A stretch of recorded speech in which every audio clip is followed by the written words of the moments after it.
So at this point, we have adjusted these settings in camera and picked a lens that we are happy with. So now we need to actually go out and film something. But once you've picked a subject, how do you frame them? How do you place them in the scene?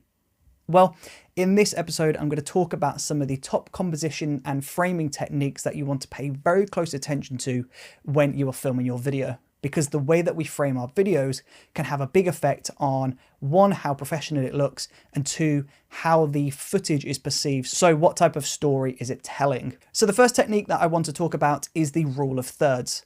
Now, the rule of thirds is a very simple technique. Draw 2 vertical lines and 2 horizontal lines. You can also turn on this grid line in your camera. Most cameras will give you this option. So you can pop this onto your monitor to help you visualize that. Now, generally this works by placing people or horizons on the grid lines. So if you were filming a landscape, you could place the horizon on the bottom line or the top line. And then if you were filming people, you could place them on either one of those lines. Of course, it's not just landscapes and people that you can use the rule of thirds on. You can use the rule of thirds in a very creative way and use this to frame up virtually anything. Now, it is called the rule of thirds, but this is not a rule. You don't have to frame up everything using the rule of thirds. You can break this rule. And an example of that is using symmetry. So rather than placing somebody on a grid line, you can place them smack bang in the center of the camera like this shot. Although you would probably argue actually that this side is probably heavier than this side.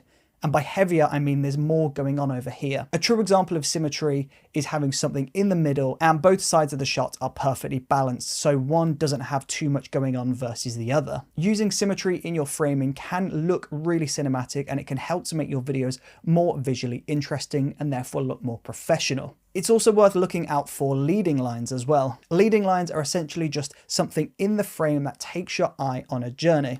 So if we're taking a video of a landscape and we can see a road going off into the distance, we could use this as a leading line to draw our eyes towards a specific point in the frame. Now, a really quick example of using leading lines in the real world, if we are taking a video of a skyline or a landscape, you could bring the camera low to the ground, place the camera next to a curb, and you could use the line from that curb to point you towards a specific skyscraper on the landscape. This is taking your eye from that path, it's going all the way down that curb and taking you to that visual interest, this point of interest. Again, you don't have to use leading lines all the time, but if you can, leading lines can actually really create powerful composition. We also have frame within a frame, and this is exactly what it sounds like.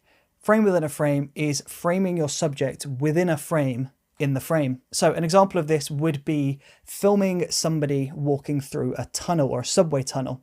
The tunnel is going to be used as the frame and then the subject is the person walking. You could also have somebody standing in front of a window and frame up the outside of the window as well. Or you could shoot through a gap in a fence and use that as a frame within a frame. Essentially, we're looking through something to the subject.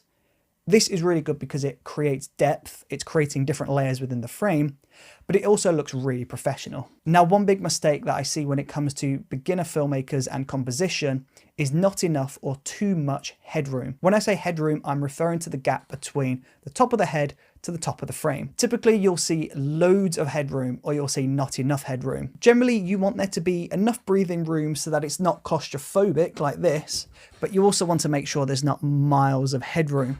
You want this to be roughly about a fist, maybe half a fist, just a small gap between the top of the head and the top of the frame. The problem is if they're cutting off, then the shot doesn't look right, but if they're too far down, then it doesn't feel balanced. So try and get that perfect headroom. This will feel unnatural to begin with, by the way, but over time, you'll naturally just be able to snap the camera into place and get that perfect headroom every time. It can be a little bit more difficult when you are filming yourself, though, in an environment like this, where you can't quite see the monitor.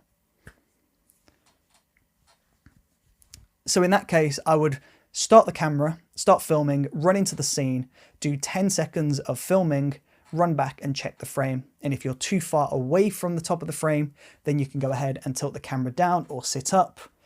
Or if you're overlapping the top of the frame, then you can just tilt the camera up. Now, the next two are quite similar and they go hand in hand. So this is pick a dominant subject and fill the frame with the subject. Now, when I say subject, it doesn't just mean person. This could be whatever you are filming. So if you're filming a video of a car, the subject is the car. If you're filming a landscape and there's a big skyscraper, that skyscraper is the subject. And you want to basically fill the frame with this subject. Now, if you look at this video clip, my challenge to you is, what is the dominant subject? What am I supposed to be looking at? It's all just a bit confusing. Nothing really stands out. So what's the point of this? Now, when you look at this clip, you can see this person is clearly the dominant subject. They are filling the frame. We know this is the subject. This is who we are supposed to be looking at. And that's a mistake that I see all the time. Either there's no clear dominant subject, or if there is, they're framed quite small in the frame, or there's too much headroom and they're just not filling the frame. We want them to fill the frame to understand what we are looking at. Because making videos isn't just about pretty videos, it is about telling a story and creating a narrative. And if we can't understand what we're looking at or where we should be looking, then it's going to be very difficult to create that clear narrative. So make sure you fill the frame and make sure you have a clear subject. And then my last one, and this is going to make all the difference to your videos, create depth. Now, when I say depth, think about splitting your scene into 3 different sections. You've got your subject, and then the space that occupies in front of them is the foreground, and the space behind them is the background. So you've got foreground, subject, background. You want to try and place something in each of these layers when you can. Now, most people will only think about the subject, this one-dimensional flat plane, what's going on here. But in order to make your videos look more cinematic and create depth, you want to think about the foreground and the background. Now, it doesn't have to be on every shot, and if it did happen on every shot, it would feel quite distracting. But every now and then, think about what's going on in the foreground, and especially what's going on in the background. I'll give you an example. This shot here looks quite flat.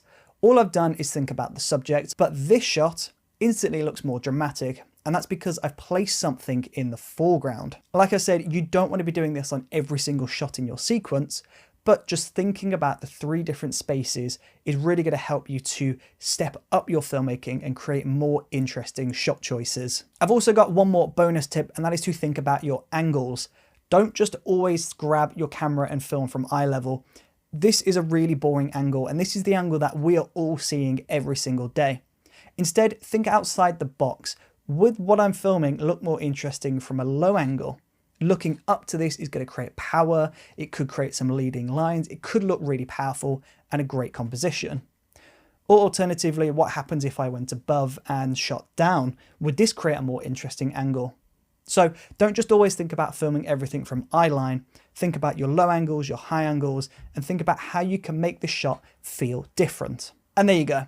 These are all of my tips on how to create a really nice, professional, balanced cinematic shot, because framing and composition is really important. Even if we get all of the correct camera settings and everything else goes right, if we frame our images poorly, then unfortunately your videos just are not going to look good. So really think about your composition and framing, and I would definitely advise you going out and practicing as many of these as possible. Because once you get used to these, you'll naturally look for these as soon as you pick up the camera. So write out a list with all of these: symmetry, rule of thirds, leading lines, diagonal balance, and so on. Go out and practice each and every one of these. And my challenge to you is to go to one location and get every single example of this filmed in that one location. Don't go to a different location to find something. Really look at the space and analyze it to see, can I get a leading line here? Can I film this from a low angle? Can I implement rule of thirds here?